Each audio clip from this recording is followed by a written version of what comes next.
Welcome to Challenging Colonialism, a podcast dedicated to amplifying the voices of Indigenous California. An important note from the start, the producers are two white male educator academics, and these are not our stories.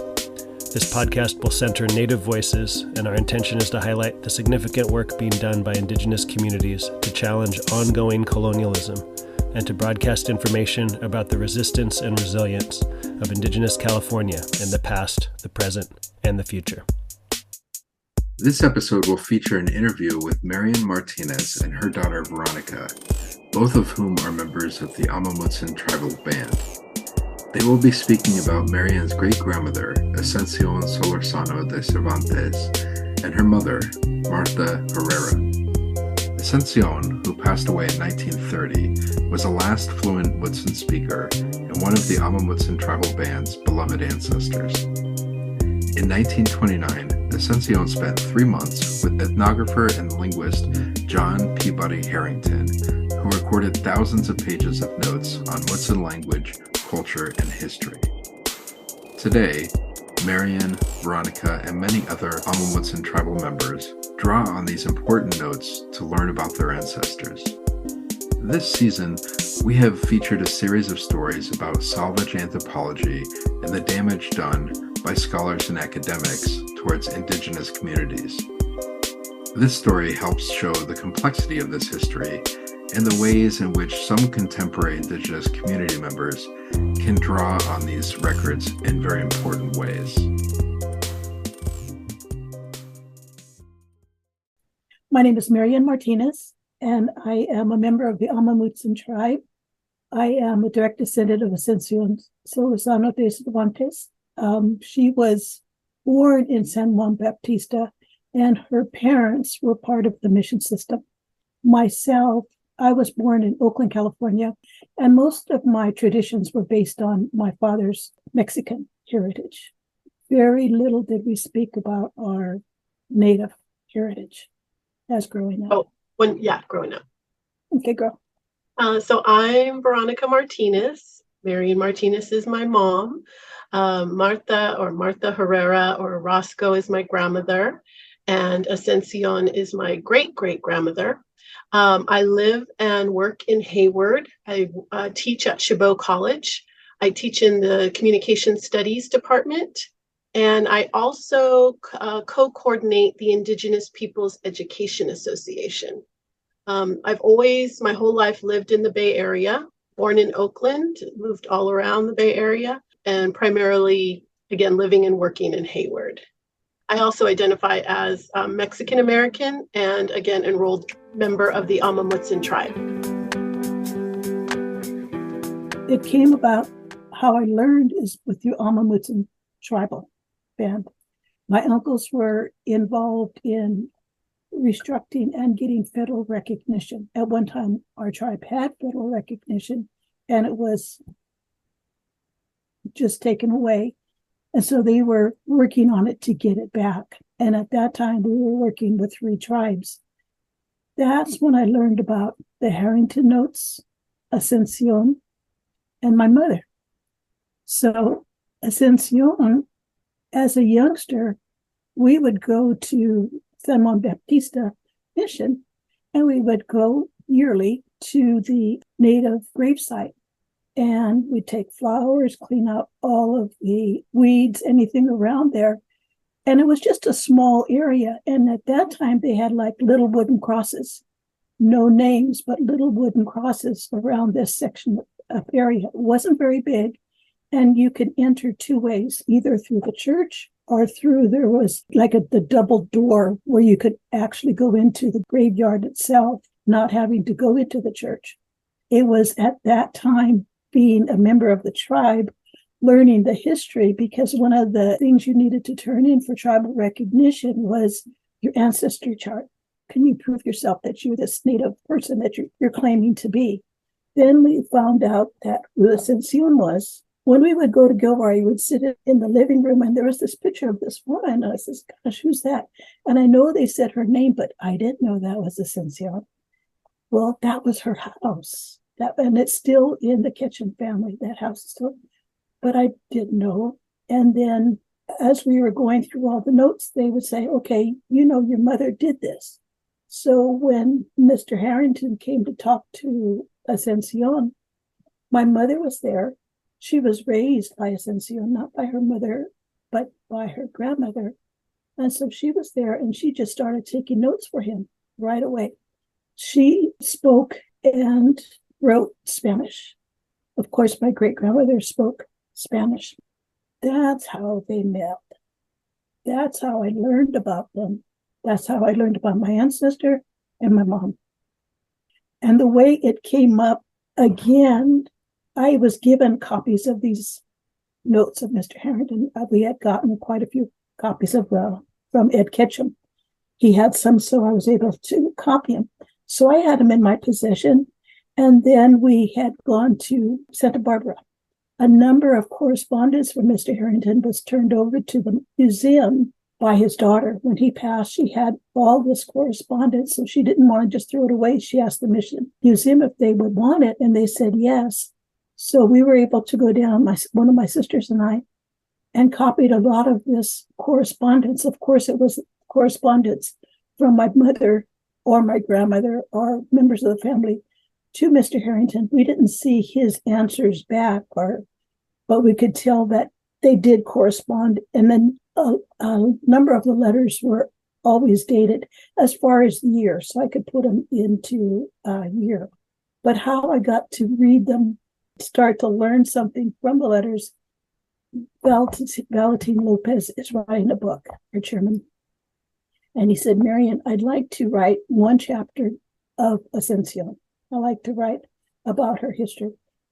At that time, and it's only been just last year, did I start reading all of the notes, putting them into order. And I had a lot of information as far as the family tree was concerned, but not really digesting and understanding what went into that, what was collected, what was needed, who was involved. That's how I really got to understand and appreciate this work that was done. When the mission was first closed, Ascención wasn't part of the mission system, but she was born at Mission San Juan Baptista. And they lived there for a time. They actually owned property 3 miles away from the mission. Then different things came and they had to move. And most of her life, they lived in, there was different little villages around San Juan Baptista. And they settled in this village that now is known as Gilroy. When she was there, she was known as an herbalist doctora. She could cure people based on the herbs, knowing different plants, knowing what this person, what their illness was. At the age of 14, she was in a coma for 6 months. And at that time, just still a teenager, but she was healthy. But during that 6 months, her parents, they didn't know what to do. They were so at a loss. Do you want something to eat? No, I'm being nourished. But all through that time, she would account for different things that happened to her. And when she came out of that coma, she was skin and bones. But she was fine. And she remembered everything that happened to her during that time period. But from then on, if she had a patient come in and she did not know how to cure them, at night, she would go and she would pray, how do I help this person? And she would get an answer through her dreams. How they made their living was growing vegetables, fruits, and selling them down in Watsonville. And that's how they would get some money. So they knew the plants, they knew everything around. And what hills, that's in Watsonville. That's on the road going to Hollister. You'll find this one. So they would ask family members, Mr. Harrington would say, okay, I need this plant. Okay, that plant came from, ask so-and-so, tell them to give you that plant and what this was used for. So they keep chronicles. They'd have the plant, the Latin name, what it was used for, from Ascension's work with curing folks? When was this plant needed? So her reputation grew as a person that could cure you. If somebody would come to them because they didn't have any other place to go, they couldn't afford to go to the doctor, they would come to them. She said her house, her backyard was like a mini hospital. She had that many patients. People would come to them when the doctors couldn't find a cure. And they said, okay, we heard of you and we would like you to treat us. So she had different ways people would come to her. She said that even the tramps had her house marked because they knew if they came to her, she would help them, she would feed them, and she would take care of them. And if they didn't have any other place to go, she would take care of them. That's how she became well-known or respected, and also a person that would be trusted. She didn't have any degree.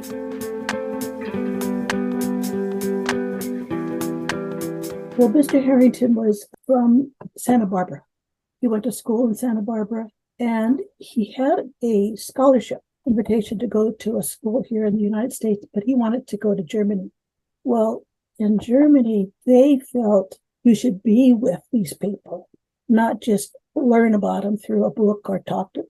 You should go and visit. And that's what he liked. He liked that one-on-one conversation with people. He liked to be right there. When he came back, that's what he did. But he also applied for a job, and he got it with the Smithsonian Institute. And that's where he really started. So he would go to different tribes. His first one was down in Southern California with the Rumsen, and he met Ascención once in 1922. Ascención was married twice. Her first husband, so she has some children with the first husband, and then Cervantes. But her first husband, her daughter, was with her, Claudia. And so they remembered him when he came, and when he first came in 1922. But then he went back to the Smithsonian, and in 1929, he heard Ascención was still alive, but she had this tumor, and she was very sick. She was very weak and wasn't thought to be alive for very much longer.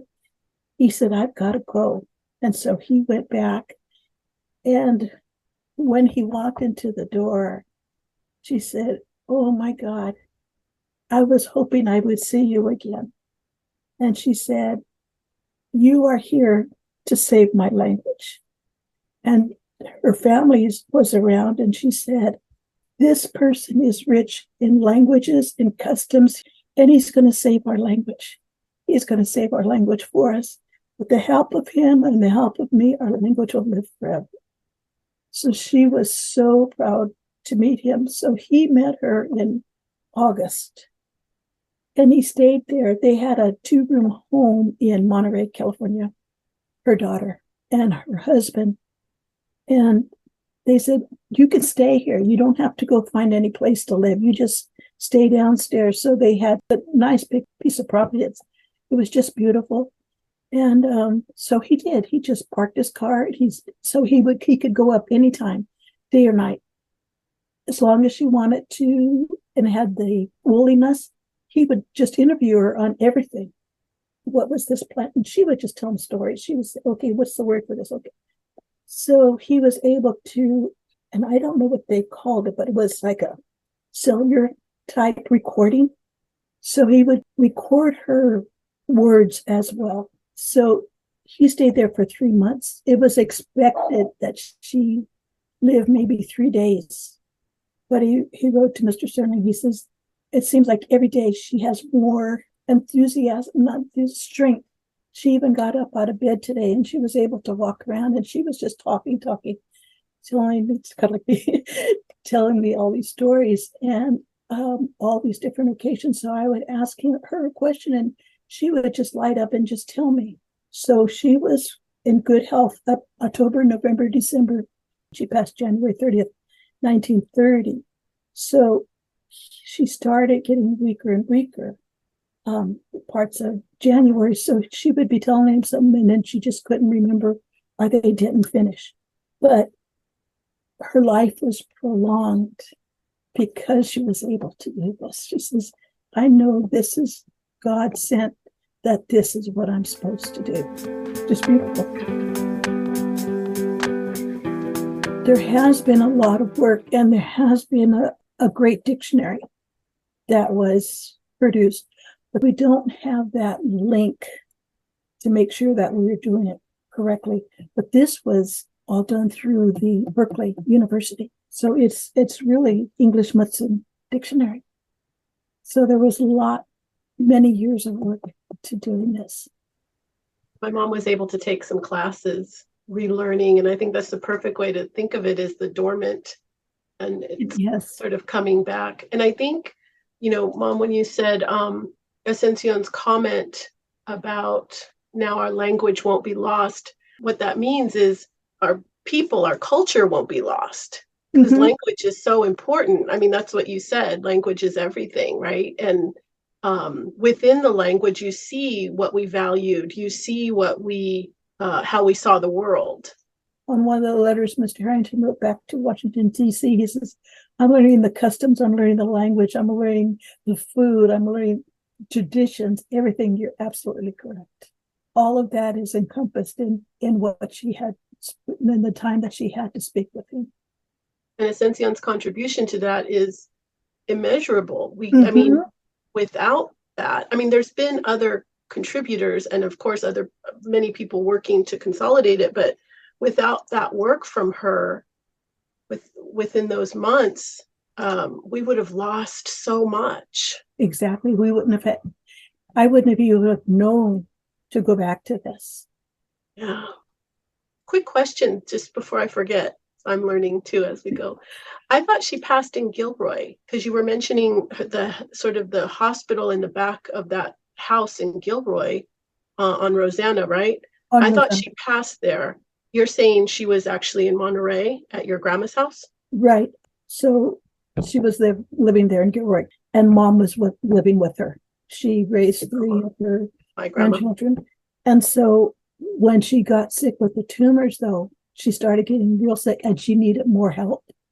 And so she didn't really have that help in Gilroy.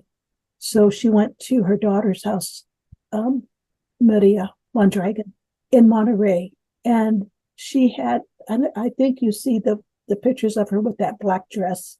Okay, so she took that dress with her black silk dress because she felt she was going to pass in that dress. And she thought she was going to pass within days. And this seems like a good time for me to ask for a little bit of information about your mom. So I know Martha was a key figure in this whole story, and doesn't often get talked about in this, but I'd love to hear a little bit about your mom. Again, we didn't know about the work that she did either until we started reading these stories, and then come to find out what Mom did all this, And some of this were, I know people ask me, well, didn't she tell you? And I'm saying, no. But when we were growing up, there was 5 of us, pretty close in age, right? We had a total of 8 kids. I was born in West Oakland, but when we moved to East Oakland, I was only 5. And I hadn't even started school yet. And so my other sisters, they were still in junior high school. So my mom had a lot to do. But I really don't think children at that time really listened to the stories of their mom or dad. But even when I'm looking at these notes, I can see where she's saying, she used to call him Doc or John. So they had a very good relationship, but she would always tell him, the work that you're doing is so important. This is going to be saved by everybody. She never said a word about herself. That she was doing this, she was keeping it for him. She was that link between all of the stuff that he needed, getting it to him, cataloging it, and getting it to him so he could use it, right? She never thought of herself as that key person. Even with the notes, when I had gotten the notes, when we got the documents from the Santa Barbara mission, seeing her handwriting, seeing the questions she's asking, seeing that, okay, Doc, I have this. My mom and dad were coming over from Monterey. They saw this plant. They picked it up because we know you wanted it. And how they were so sad that they had to dig up this plant because it was the only one left. And, could it make it? Could they pack it well enough? He would send okay, Martha, I've sent you these cartons. I want you to label them this way. I want you to put them this way. And I don't know how they were able to get back there so quickly, or, without, yes, your boxes arrived today, and she had to mark them. Okay, we put these over here. She did all that work. And had I not seen those letters from Santa Barbara, I don't think I would have made still that emotional connection, because in that, seeing her handwriting, she became this other side of her that I didn't know, because we always considered her a housewife, right? My dad went off to work. My mom did everything else. That was her job. But reading these notes and knowing that she had to do all that work, but he always commented, Martha, your work came over. No, he used to call her Marta. And he says, your work came and your handwriting is beautiful. She always got A+ on her handwriting. And she did. She had beautiful handwriting. You could always read it. His is a little bit scribbly, but hers is nice and clear, because he had met both Ascencion's first husband's children and also Cervantes' children. So he met both of them. So all of them, and Henry was the biggest help also, because he could take them to this, okay, we know who you want to talk to. So he was able to meet more people because of our whole family helping him out. My mom, her cousins from Gilroy to Monterey, picking up these plants for him, telling him what they were used for. I mean, the whole family was a big contributor to Mr. Harrington and these letters. And again, had I not read those, I wouldn't have known that. And he keeps talking about, well, ask Carrie, because she was older and she would have been around Ascension more. Ask Carrie. She knows the word for it and she knows what it's used for. And if you don't know, can you go and get? So he had so much help from the whole family. And when he went to my grandmother's house in Monterey in 1929, that's when he met a lot of the family, a lot of the friends, and he was able to get interviews from a number of people. So my grandmother Ascención passed in January of 1930. So her letters start to him, and when she first started with the plants, but he also said, I'd like you to translate the mission documents, because he wanted the recordings of who was born, their names, how their lineages were, where they fell. That's how he got documents of her parents, their roll numbers in the mission. But what was interesting was he wasn't there. My mom was doing that work. And like you were saying, he was someplace else because he had all these other places to go to. So again, my mom says, okay, Alberta's here with me, another one that was growing up with her. They were another granddaughter. They were Reese's sisters, right? Okay, so she had help again with the family, even at that beginning time. And because I always thought he was there with her, but no, he wasn't. He had so many places that he was going. In some of the correspondence that we got at the museum, he was in Halon, he was in different missions, he was, all over North, South, even he was down in South America for a while. So she did a lot of that on her own. And at the time, he was working for the Smithsonian. So she received $75 a month. So he said, okay, I've gotten permission from the, and that was just San Juan that she was transcribing. I've gotten permission from San Juan. Mr. Sterling here from the Smithsonian is going to continue with your work. He wants you to continue writing these, but we've already gotten permission. You just go ahead back to the mission and continue to work. So she was on her own with other family members doing this work when she first began.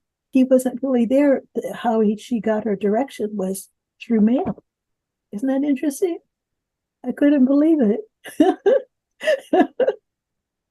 He must have been a food body because he always asked about recipes. How did she make tamales? How did she make tortillas?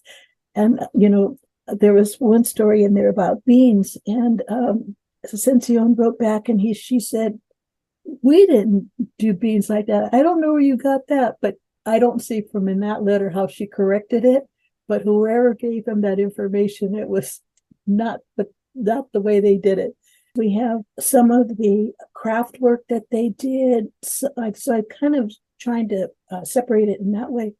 Some of their traditions, their cures, they called it sergeant branch now, but that one time it was surgeon. That's how they referred to it. Her parents, since her parents were young enough, they could go to some of the cures. So that's how we found out that there's the water that they would use at the top of surgeon was considered only for the, what would that word be, for their ceremony. And she talked about Fremont Peak, but those are the only two in the copies that I have, that the two mountains that they spoke of, and both for the water. And the water that was brought Fremont Peak from the top of surgeon that they would use for their ceremonies. And then they would pass that water around. They would give it to the patient, of course, first, and then pass it to everybody that was there. Growing up, my mother didn't really talk about it and about the indigenous part of us. She would always tell us when we were going to school, "Remember, you are Mexican." And for years, I didn't really understand why I was young. Okay, but it wasn't really questioned. When my grandmother would come over, she would always talk about the native parts of her and the different things that were going on. But again, being young, I didn't really understand. But I always knew I was Indian, but I wasn't to talk about it. For whatever reason, I wasn't to talk about it. And it wasn't until I grew up. This is interesting. Not till I grew up. My mother has already passed. Of course, my grandparents. I don't think my mother was ever ashamed to be Native. Never.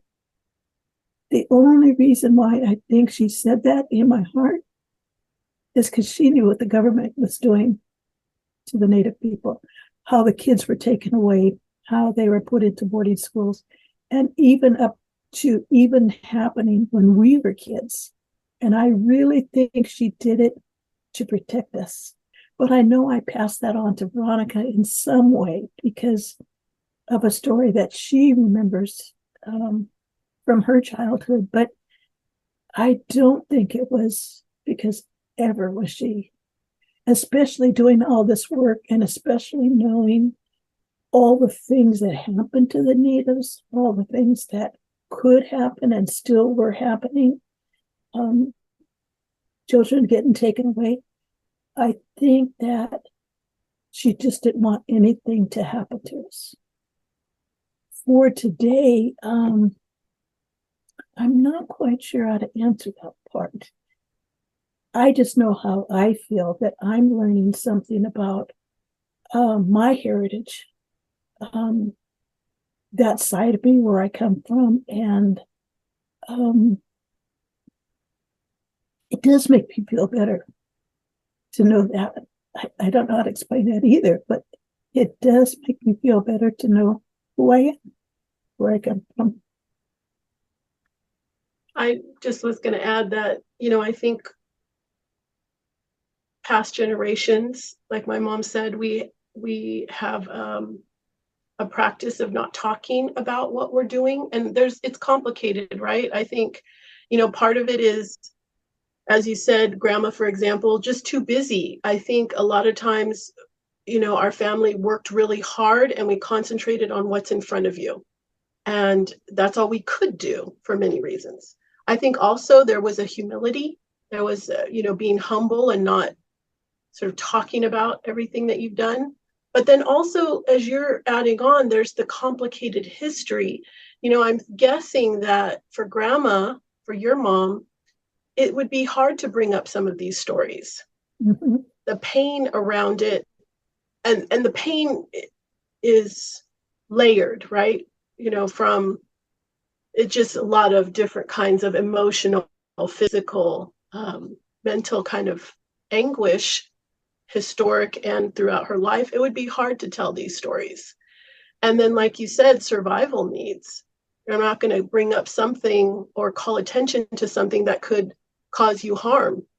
Mm-hmm. So for so many reasons, this tendency to not talk about who we are. I also saw the documentary about Harrington, but what was interesting about that, well, first of all, Grandma wasn't mentioned, so I'm so glad we're doing this conversation. But when I was looking up Harrington's, trying to find the documentary, I ran across a review of the documentary. Two other people, I forget their names right now, were doing a review of the podcast, and they said, why didn't they mention Martha Herrerra? And I said, they know my grandmother. So it's so cool that people are now talking about this, but yet there's so much work to do, right? There's so many people who don't know this story, who don't know. And it's partly, again, like we said, because we haven't talked about our own story. And we've let other people tell our story and it hasn't been accurate. So now that people are asking and we're getting space to say who we are, whether it's in using language in a park or doing a podcast or the documentary or the work that they're trying to do in elementary schools. This is so important right now that we have a voice and that we can tell our story now. It's not to say we're not still healing. There's still a lot of pain, so I understand why it wasn't talked about before. I've heard some of these stories from my mom, but there are pieces of what I'm hearing today that I haven't heard either. We have a bad habit of not talking or listening, so this is hopefully turning around. So the next generation will do this automatically, and we don't need to be asked formally to do it. I think it gives us a chance to share gratitude, at least spiritually, with our ancestors. Because we didn't talk about any of this, we didn't talk about the pain, but we also didn't talk about the gratitude. I never got a chance to thank my grandmother for all of this because she didn't want to talk about it for so many reasons. But I never got a chance to say thank you and to say how important her work was. And we have a lot of strong women in our family, and they never talked about the work. They just did it. And it's been a role model that I didn't realize was happening, but I'm so grateful that that's who my role models were. Mm-hmm. So thank you for the conversation.